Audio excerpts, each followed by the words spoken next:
नमस्कार, मी प्रिया काळे. तरुण भारतच्या न्यूज बुलेटिनमध्ये आपल्या सर्वांचं स्वागत. आता पाहूया ठळक घडामोडी. गणेशोत्सव अगदी काही तासांवर असून गणेशोत्सवाच्या खरेदीसाठी बेळगावच्या मुख्य बाजारपेठेत तुफान गर्दी झाली होती. यामुळे मुख्य मार्गांवर प्रचंड वाहतूक कोंडी झाली होती. गणेश सजावटीच्या खरेदीसह सार्वजनिक मंडळांकडून गणपती आगमन सोहळे सुरू आहेत.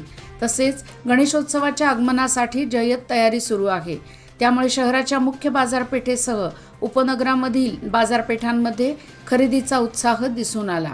आज इतकी गर्दी झाली होती की वाहतूक पोलिसांना बॅरिकेड्स लावून गर्दी नियंत्रित करावी लागली. गणेशोत्सव अवघ्या काही तासांवर आला असून फळा फुलांची आवक वाढली असून आज तब्बल 8 टन फुलांची आवक झाली आहे. त्यामुळे अशोकनगर येथील फुल बाजार बहरला होता. श्रावण मासापासून फुलांची आवक वाढत असून विशेषतः गणेशोत्सवाच्या पार्श्वभूमीवर विविध प्रकारची फुले दाखल झाली आहेत. कपिलेश्वर मंदिरानजीक बेशुद्धावस्थेत पडलेल्या एका अनोळखी व्यक्तीच्या मदतीला धावून जात श्रीराम सेना हिंदुस्थानच्या कार्यकर्त्यांनी त्याला उपचारासाठी तात्काळ सिव्हिल हॉस्पिटलमध्ये दाखल केले. नारू निलजकर, अक्षय किल्लेकर, सामाजिक कार्यकर्ते अवधूत तुटवेकर यांनी केलेल्या सामाजिक कार्याबद्दल त्यांचे कौतुक होत आहे. सरकारने लागू केलेले NPS रद्द करण्यासह विविध मागण्यांसाठी राज्य प्राथमिक शिक्षक संघटनेच्या वतीने 20 सप्टेंबर रोजी बेळगाव शहरात बाईक रॅलीचे आयोजन करण्यात आले आहे. शिक्षकांना येणाऱ्या समस्यांकडे सरकारचे लक्ष वेधण्याचे काम या रॅलीच्या माध्यमातून करण्यात येणार असल्याची माहिती आज बेळगावमध्ये आयोजित पत्रकार परिषदेत देण्यात आली. बेळगाव रेल्वे स्थानकातील प्लॅटफॉर्म क्रमांक 1 वर दुरुस्तीचे काम सुरू करण्यात आले आहे. रेल्वे रुळावरील कॉन्क्रीटचे स्लीपर बदलण्याचे काम सुरू आहे. यामुळे रेल्वे दुसऱ्या व तिसऱ्या प्लॅटफॉर्मवर येत आहे. गणेशोत्सवामुळे प्रवाशांची झालेली गर्दी आणि त्यात सुरू असलेले दुरुस्तीचे काम यामुळे रेल्वे कर्मचाऱ्यांची तारांबळ उडाली आहे. गणेशोत्सवाला मंगळवारपासून प्रारंभ होणार आहे. त्यानंतर 1.5 दिवस, 5 दिवस, 7 दिवस व 10 दिवसांच्या गणपतींचे विसर्जन केले जाणार आहे.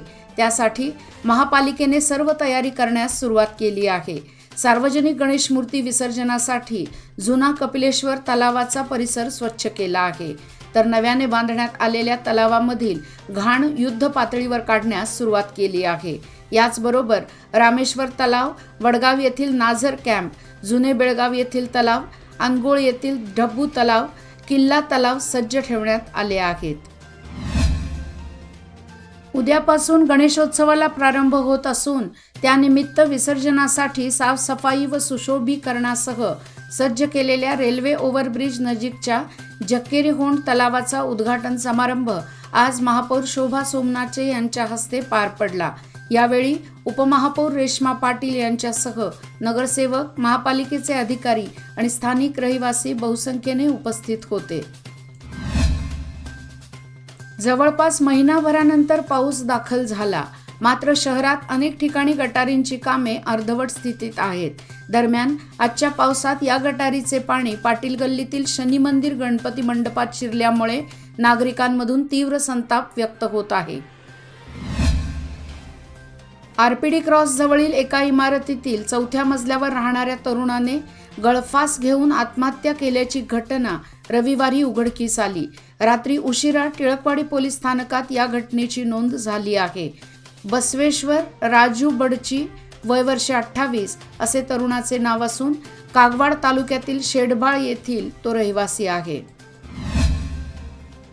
गणेशोत्सवाच्या पार्श्वभूमीवर मंगळवार दिनांक 19 रोजी सकाळी 6 पासून ते 20 रोजी सकाळी 6 पर्यंत बेळगाव शहर व तालुक्यात दारू विक्री बंदीचा आदेश जारी करण्यात आला आहे.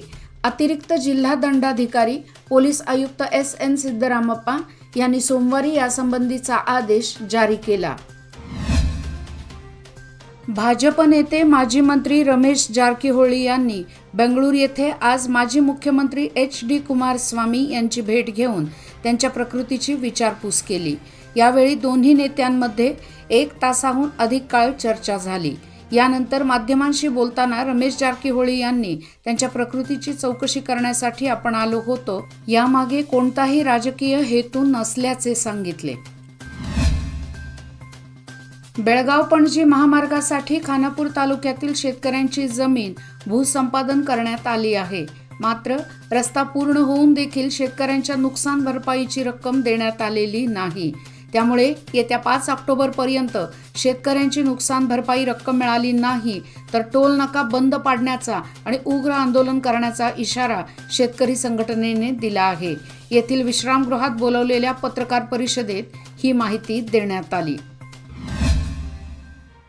रास्ता रोको आंदोलनानंतर जागे झालेल्या प्रशासनाने बेळगाव चोरला राज्य महामार्गाच्या दुरुस्तीच्या कामाला गेल्या 3-4 दिवसापासून प्रारंभ केला असून कंत्राटदाराने कॉन्क्रीट व खडीच्या साहाय्याने रस्त्यावरील खड्ड्यांच्या दुरुस्तीच्या कामाला प्रारंभ केल्यामुळे वाहनधारकांमधून समाधान व्यक्त होत आहे. जिना उतरताना तोल जाऊन पडल्याने गंभीर जखमी झालेल्या खासबाग येथील एका व्यक्तीचा आज मृत्यू झाला. रविवारी सायंकाळी 5:30 वाजण्याच्या सुमारास ही घटना घडली असून शहापूर पोलीस स्थानकात नोंद झाली आहे. राजू रामचंद्र जाधव, वय वर्ष 51, राहणार देसाई गल्ली असे मृताचे नाव आहे. याचबरोबर आजचे बातमीपत्र इथेच संपले. अधिक माहिती आणि ताज्या घडामोडी करता पाहत रहा तरुण भारत न्यूज चॅनल. तसेच आमच्या चॅनलला लाईक, शेअर आणि सबस्क्राईब करायला विसरू नका. आणि विश्वासार्ह बातम्यासाठी दररोज वाचा दैनिक तरुण भारत. धन्यवाद.